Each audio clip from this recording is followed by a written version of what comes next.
Good morning, and thank you once again for allowing me to share these moments with you at the beginning of a new day. Our focus this morning is Isaiah chapter 6, the first 8 verses. In the year that King Uzziah died, I saw the Lord seated on a high and lofty throne, and his robe filled the temple. Seraphim were standing above him. Each one had 6 wings. With 2 he covered his face, with 2 he covered his feet, and with 2 he flew.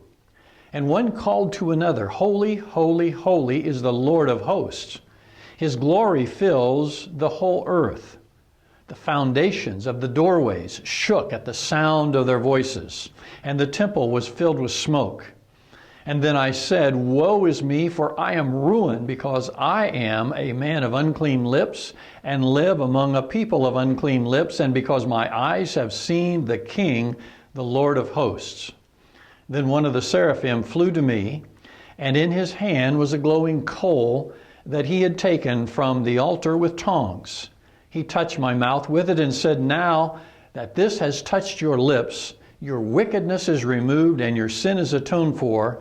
Then I heard the voice of the Lord saying, Who should I send? Who will go for us? I said, Here I am, send me. You know, there are certain this changes everything moments in life. Some new insight completely changes our perspective, and it redirects how it is that we live. We call it a paradigm shift. This paradigm shift moment for the prophet Isaiah is framed against a political backdrop in the year of King Uzziah's death.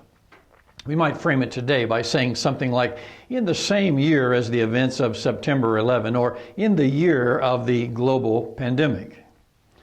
Now, King Uzziah had generally been a good king, and his death marked the end of a relatively good and peaceful time in Israel's history.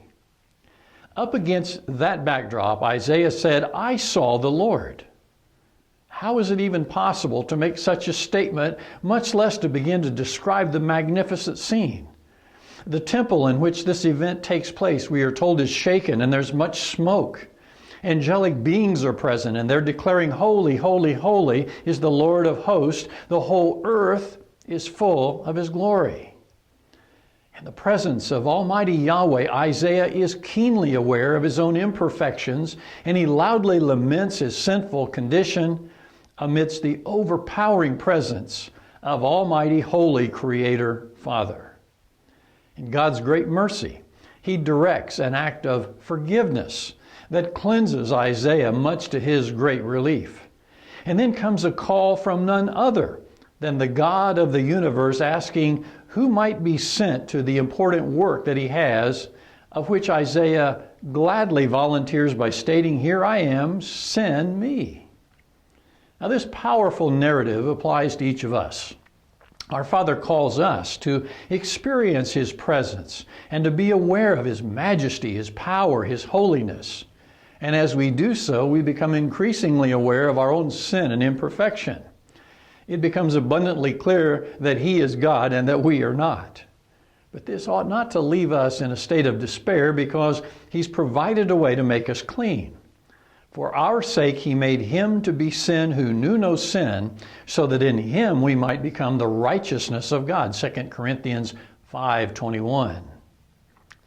So freed from the penalty of sin and the prospect of fiery judgment by a holy God, we can then very gladly answer God's call to the work that he has for us by also saying, Here I am, send me. Now, in the quietness of this morning, God wants to reveal himself to us.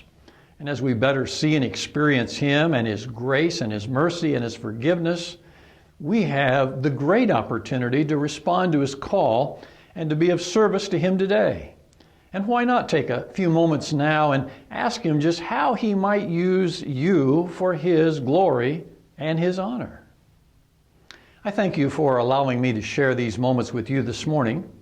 And may your day today be blessed with a wonderful revelation of our Father through Jesus Christ, and may we find great joy in partnering with God in service for the cause of the kingdom and of Christ and for God's great glory.